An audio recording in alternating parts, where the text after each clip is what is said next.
अण्णा बैठक सुरू आहे दोन्ही पक्षाच्या नेत्यांची. फॉर्म उमेदवारी अर्ज मागे घेण्याची शेवटची तारीख आहे. कसं सेटलमेंट होतंय सगळं अनेक ठिकाणी तुमच्या आणि त्यांचे उमेदवार समोरासमोर आहेत. काय ठरेल आज या ठिकाणी तेव्हा पहा तुम्ही सर्वप्रथम तर तुम्हाला सर्वांना नवीन वर्षाच्या शुभेच्छा देतो. जी बैठक चालू आहे त्यामध्ये काही जागी आमच्या दोन्हीकडनं उमेदवारांना एबी फॉर्म देण्यात आले होते. आत्ता ती बैठकीमध्ये आम्ही जे डबल फॉर्म झालेले आहेत त्याच्यामध्ये जे तुल्यबळ आहे, ज्याची निवडून येण्याची क्षमता आहे, त्याच्यामध्ये त्या कॅन्डिडेटचा फॉर्म ठेवून दुसऱ्याचा विड्रॉल करावा अशा पद्धतीची आमची वाटाघाटी आता अंतिम टप्प्यात आलेली आहे. किती प्रभाग आहेत डबल फॉर्म?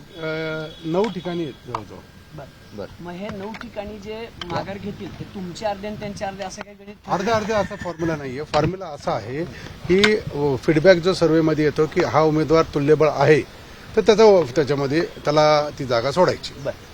किती तुम्ही एबी फॉर्म दिले होते आणि त्यांनी किती एबी फॉर्म दिले होते असे काय आकडेवारी आहे? आज फायनल आकडा किती होईल? जवळपास आम्ही 125च्या आसपास आम्ही त्या ठिकाणी एबी फॉर्म दिले. त्यांच्याकडनंही 35च्या आसपास त्यांनी पण एबी फॉर्म दिले होते. म्हणजे पुणे महानगरपालिकेमध्ये दोन्ही राष्ट्रवादीचे मिळून 165च उमेदवार असणार आहेत. दोन्ही राष्ट्रवादी काँग्रेस मिळून 100 आणि आरपीआय खरात गट मिळून 165 उमेदवार राहणार आहेत. बंडखोरी होणार नाही. कुठेही बंडखोरी होणार नाही. मोहरांनी काल सांगितलं की अजित पवार पालकमंत्री आहेत, गुन्हेगारीवर बोलतात, पण अंधेकरांच्या घरात तिकीट दिलं.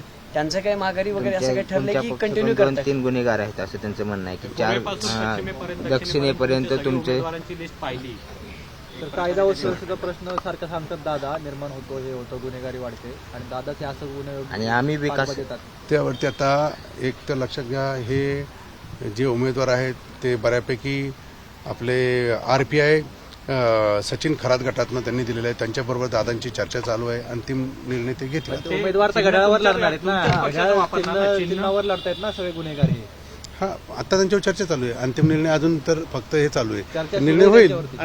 चर्चा म्हणजे काय दिलं जाणार आहे का अण्णा? चर्चाकडून त्यांना घड्याळ चिन्ह दिलं जाणार आहे का? तो अंतिम निर्णय घेतील. आता चर्चा सुरू आहे, या विषयावर चर्चा सुरू आहे. बदललं जाईल का? त्यांना चिन्ह दुसरं दिलं जाईल का? त्याचं काही झाले का आता? अशी जी जागा असेल ज्या ठिकाणी तुल्यबळ त्यांचा उमेदवार असेल आणि तशी चर्चा चालू असेल तर आमच्या फॉर्म्युला फक्त एकच आहे की निवडून येण्याची क्षमता असेल त्याच्यासाठी आपण शिवसेनेसोबत काही चर्चा सुरू आहे? आता मला तर नाही वाटतं. त्यांना चिन्ह बदलून दिलं जाणार आहे का? जे उमेदवार तुम्ही सचिन खरात यांच्या त्याच्यावरती निर्णय होणं बाकी. आता निर्णय चालू आहे. कोण घेणार आहे निर्णय? निर्णय दोन्ही त्यांचे सचिन खरात गटाचे आणि दादा म्हणून घेतील निर्णय. ओके. थँक्यू.